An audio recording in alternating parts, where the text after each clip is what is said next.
Three, two, one. What's up, mi gente? Let's get into this week's episode. Did they extend the time you gotta be quarantined? Basically, that's shelter at home? Yes. Have I gone crazy yet? I don't know. Have my hands reacted to something that I've eaten and are rashed up? Yes. Am I upset about this? Yes. Yo, I said this like a few episodes back. It's scary times. I cancel that. It's more like living in weird times. I don't know what day it is. I just know that April 30th is the next lockdown day that's supposed to be over, and I hope it doesn't get pushed back, because when I said the last time that it was supposed to be April 7th, well, guess what? April 7th is tomorrow, and it got pushed back. Literally the day that I said that, whenever I shot that episode and I talked about it, later that night, the president came on TV and said, hey, you know what? We're pushing the date back. So guess what? We got to figure it out. Now, am I worried that my barber has a job? Yes. Is my hair and my beard getting too long? Yes. Do I not have razors? Yes. Now, am I upset about everything? No. Do I still have a job? Yes. Thank God. What is the first thing that I'm going to do once quarantine is over? You guessed it. I'm going to go get a haircut. And I pray that my barber has not shut down his business, because he's a one-man show, just like me. Well, one-man operation, I should say. He has his own spot, and he has like 3 chairs, but it's only him. I've been going to him for like about 10 years, and this actually, like, this is what the transition king, who is me, does. It all started at the barber shop back when I was a junior. I had this friend, and I've been trying to debate if I should say his full name or his last name, his full or his last name, but I don't even make sense anymore. I've been stuck at home so much, I can't even make sense. Like these episodes are like flying by. Like I'm already on episode 12 of this. I have 14 more episodes and I'm supposed to retire. Now, am I gonna do that? I don't know. Now, have I just wasted the first 2 minutes of this episode talking nonsense? Yes. Now let me get back into topic. So when I was a junior, well, I should actually say the friendship that I have with this friend of mine who, you know what, for the peace of mind, I'm just gonna call him CF, okay? So this kid, we started in homeroom / advisory, whatever you wanna call it, back in high school. So we met in 2008. And he was actually the one that introduced me to Drake. Him and his aunt, who was in the same year, but he was a year older because he failed like 1st or 2nd grade. Don't ask me why. He just did. What got us together was like we had a few classes, but that first year it was just basically, you know, kind of. And you're a freshman, right? So you're kind of trying to figure out life. And the other day I was on a walk and you telling my girlfriend, I was like, we passed by high school, and I was like, do you remember that? You remember high school? That was 4 years. It's 2020. I've gone through 2 high school cycles since then.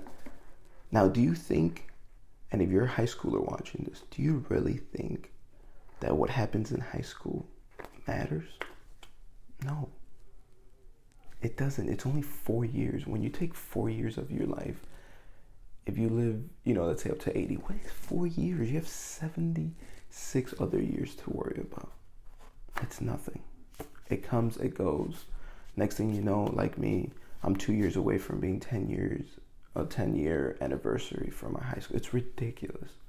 So I meet this kid, and then I think our sophomore year, we had more classes, and we kind of synced up our classes. We became locker buddies. Like, we became closer. We were into basketball. We started playing a lot of basketball. We were just cool. I don't know what the title for this episode is going to be called yet, but I think I just figured it out, and it's called Ex-Best Friend, because this was a kid who literally was my best friend. Like, everybody from high school would be able to tell you, like, yeah, like this kid and I, we were, and looking back at it, it's a little sus, but like, you're teenage boys. The one thing that a lot of the other kids didn't like was because this kid, I never knew what being spoiled was, because my parents never spoiled me. They gave me what I needed, not what I want. His parents were the opposite. They would give him whatever he wanted. And, you know, you would see it when, we'd be able to dress down because we had to wear a uniform, and, he would be wearing the new shoes. And this time was when like Lil Wayne was on fire, and like Supras were like the hottest things, and Tisa hats. And I remember the kid showed up and he would wear this, and I didn't care. It's like I wasn't friends with him because it's not like I was getting any of the money or I wasn't getting any of his clothes. Like I was always a bigger guy, so like it's not like I was like, yo, let me get those shoes. Like we're never the same shoe size. Like we were just genuinely friends, and I just figured it out. I just figured out what the thumbnail for this video is gonna be. I'm going to go all over this episode. I'm going to jump from like future back. Last I heard of him from my barber, who he actually introduced me to, but he stopped going, was that he moved to, I believe, Naperville. I've seen him, so our friendship ended. It's crazy because it literally started at the barbershop and it ended at the barbershop. I want to say 2 years after high school. Probably not even there. Probably like a year and a half, maybe a year after high school. I was at the barbershop. I hear somebody come in, sits down. I'm on my phone. I look up. It's him. It's the CF guy. Doesn't say anything. Does everything to like look down on his screen and just literally ignore me. And I was like, wow, okay. And even my barber saw, like, we're sitting at the opposite ends of the shop, and I keep trying to get eye contact. Doesn't say anything, doesn't come up to me, nothing. I get my haircut done, doesn't, everything on his phone, just looking down. I'm like, wow. And like, that was the moment I realized that the friendship was over. Now, I remember senior year, we were talking about, oh, like, we should get jobs. We should, like, how dope it would be. Like, we worked at the same place, whatever. He went his way, I went my way, but we still remained friends.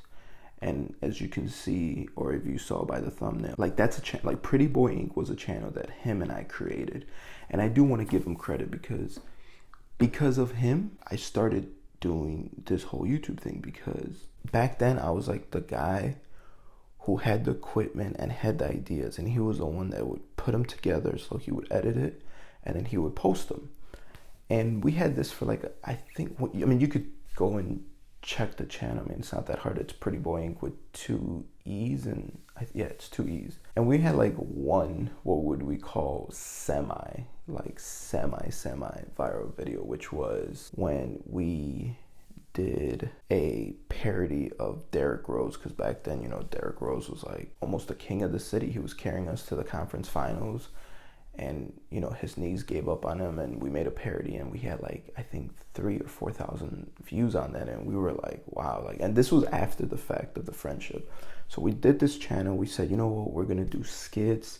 And now looking back, I see these guys who are like kind of the same age that I am, a little bit younger, and they were 2 friends, and they made a comedy channel with skits and stuff like that.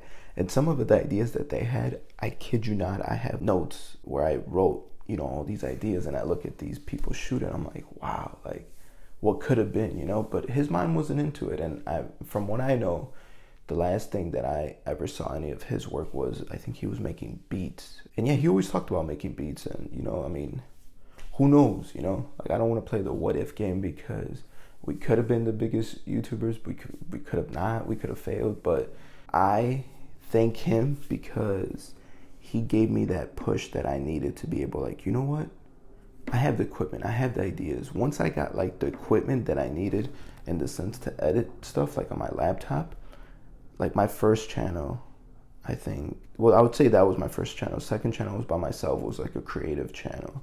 And then this channel that I have now, like, this channel better work. Like, if this doesn't work, then it doesn't matter, because I'm still gonna do it. But this is like my thing. But I do have to contribute it to him. Looking back on it, I hope in a way that this video gets to him, or somebody sends it to him, and they know who I'm talking about. And who knows, maybe he'll watch it and could reach out. There is a conversation that needs to be had. I want to say that from my point, we got to a point where he went his way and I went my way. And a lot happened in that between that was never resolved. It was never talked about. Girls were a part of it. School were a part of it. Ideas were a part of it. Like, one of the things I remember so vividly, I was like, dude, by 25, like, and this is 18-year-old me talking, yo, by 25, I want to be, living on my own, having this like job and making this much money. And I remember he was like, nah, bro, for what? He's like, I'm gonna live with my parents. I'm 30 something. I was like, what? But it's because of the lifestyles, like from where he came from and from where I came from, our families were totally different. So, we saw the world in different. We did get to work with one another after high school. This story is just so much, but I want to end it with, it doesn't matter if you have a friend right now, because trust me, I've gone through friends like a lot. I've had friends who would tell me, oh dude, I just can't, all you talk about is YouTube and doing these like, and the dude was mad at me, and he was just like, and in the back of my mind, maybe I was trying to find another CF and create that, but I came to a realization that at the end of the day, you're born alone, you die alone, and the people that you meet throughout this life are just acquaintances. There's some people that you'll fall for, you love, and some people are just there. Like, this is the thing with guys, like, I could go not seeing a guy for 3-4 years, and then we run into each other. Like I actually did with I was with one of my friends. We were coming out of the casino, and this was like, I don't know, 2 a.m. And it just happened that at the same floor, at the same time, one of my friends from the past got out from, I guess, his friend.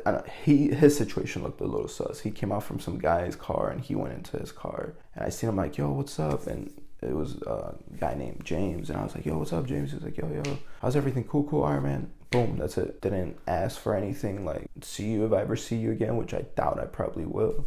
It just works out like that sometimes, But with all that being said, I will see you next week.